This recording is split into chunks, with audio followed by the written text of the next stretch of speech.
All right, so thank you for that. The president also spoke about CNG as a means of making transportation costs much more easier. I want to believe that the term CNG is a little bit new. I want you to help buttress a little bit on it and what it means and how it can actually improve the transportation system in Nigeria.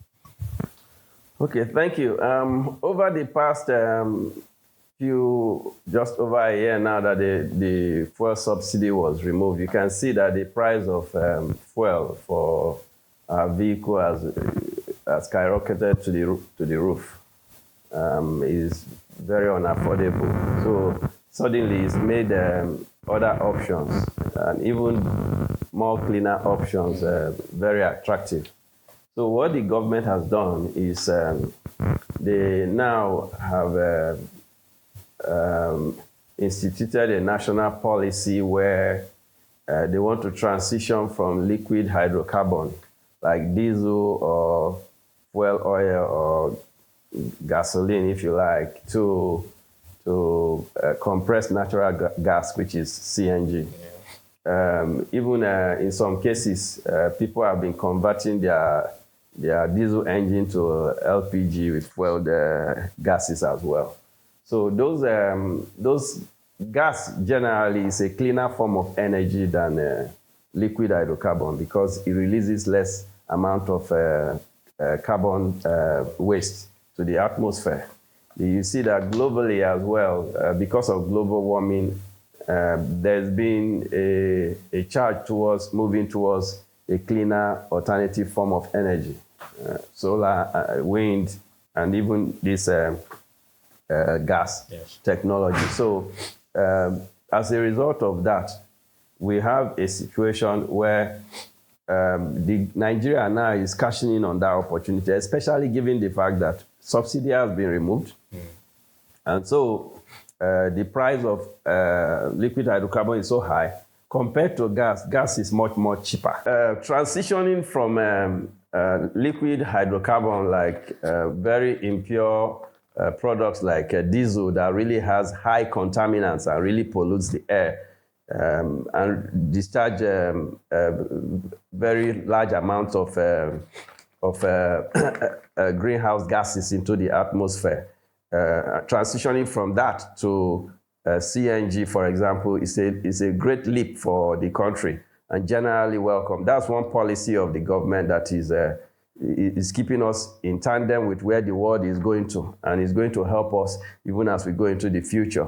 And so, so many of Nigeria, and if we can even capture the amount of emission that we are preventing by this transition, we can even apply to some institutions that will now pay us for the carbon credit as carbon credits, you understand? And this funds can be accessed if you're able to document your carbon credit. So for what the president said, that is the right direction, that's the right policy.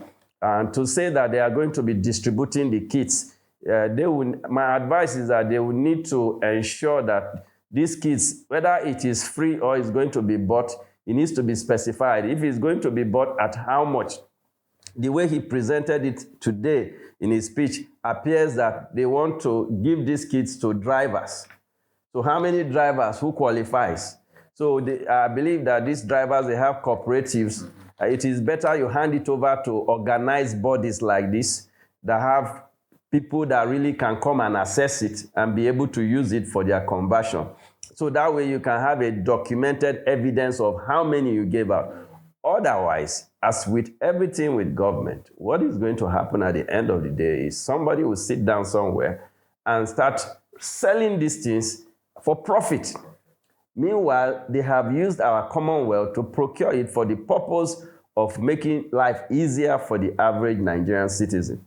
And for those who are responsible as an executive arm of government, they cannot afford to sit back and say, oh, we have provided this, and so it's supposed to run by itself. It doesn't work. It has never worked in this country, and that's the reason why the system of governance, the system by which we administer these interventions that we are bringing has to change.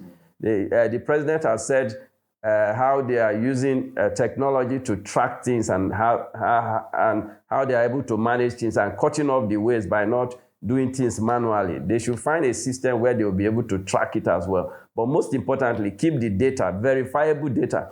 Not like somebody will come and bring a list of 500,000 people that they change the kit. By the time you go to the roads, you can't see 20 cars. Or it's sitting in some people's shops where they are selling it to Nigerians. They make the government still look bad, even though they've made the investment.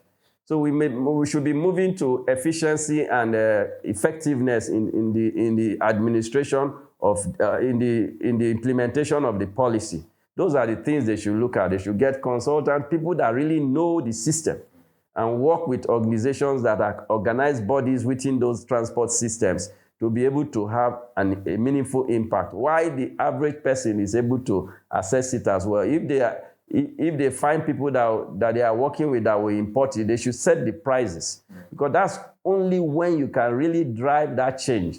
Because it's cheap, it's accessible, or if it is free, I doubt whether the government will be able to fund every car transition, because it's a waste. Yeah.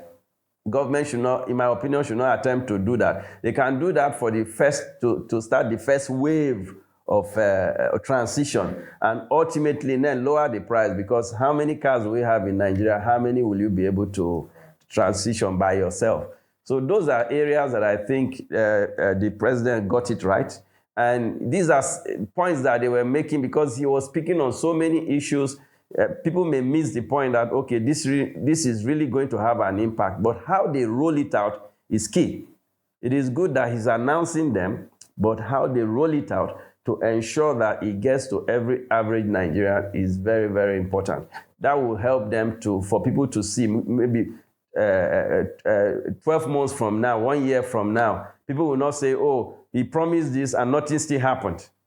You understand? 2 years, some of his lieutenants that are working in this government have been saying, why don't you give us at least half of the term, 2 years, and see whether things will not change. If they do not implement some of these measures, 2 years, nothing is going to change. People will undermine the government, not because the government didn't try, but because people will undermine the government. He talked about interventions that they wanted to do in institutions, higher institutions, and our schools to upgrade things in schools.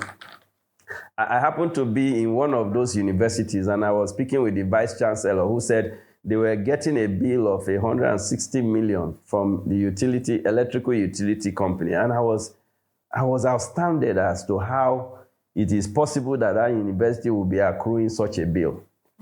And I asked the vice chancellor, and I said, how is it possible that you have an electrical engineering department, that you have this problem, and you have not considered it to see whether you can give them some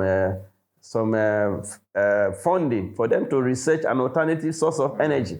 Why are you going to be depending on this electrical utility company that is billing you like this and want to collapse your institution? As I speak with you, that university is on strike now because the students were not having power, so they demonstrated because they could not pay the bill. Meanwhile, people are going to classrooms every day studying electrical engineering. To what outcome? We cannot be training people that should be solution providers. There should be a connection between the academia and the industry, because the research that emanates from the universities that really will give opportunities for new improvements in systems and technologies that now people can build prototypes and models and test. And then when you do market testing and it proves to be effective, then you now commercialize it. That's what happens. Now, to be paying all those monies out to people that are just doing buying and selling, to me, it's amazing.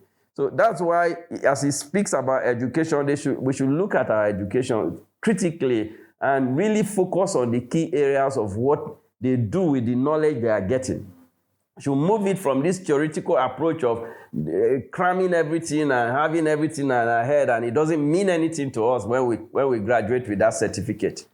It has to mean something. It has to be practical knowledge about application of what you have known. It should be tested, especially if you are in science and engineering. It should be tested. We should be able to develop our own solutions and be able to put funding in those institutions in order for us to test. We shouldn't be afraid. everybody that is there today, they've done it because they tested the ideas, the hypotheses and theories. And then from there, it became valid because there were evidence, the research evidence suggests that those hypotheses were true. And so as a result, something came out of it. We shouldn't be an economy that is dependent on every other economy because we like to buy. We should be a producing economy, and we are a people of excellence everywhere. So we shouldn't be afraid to try new things. That's why I keep saying we need a bold new agenda. The president calls his program the Renewed Hope. It's that hope we want to see by taking a new direction and saying this is what Nigeria is capable of. And it's just not being braggadocious, but just taking small incremental steps that are significant, that will show that we are serious about what we are saying. So I think to that extent, yes, CNG and all the other technologies should be able to help us take off from here and start taking us at par, placing us at par with what others are doing globally.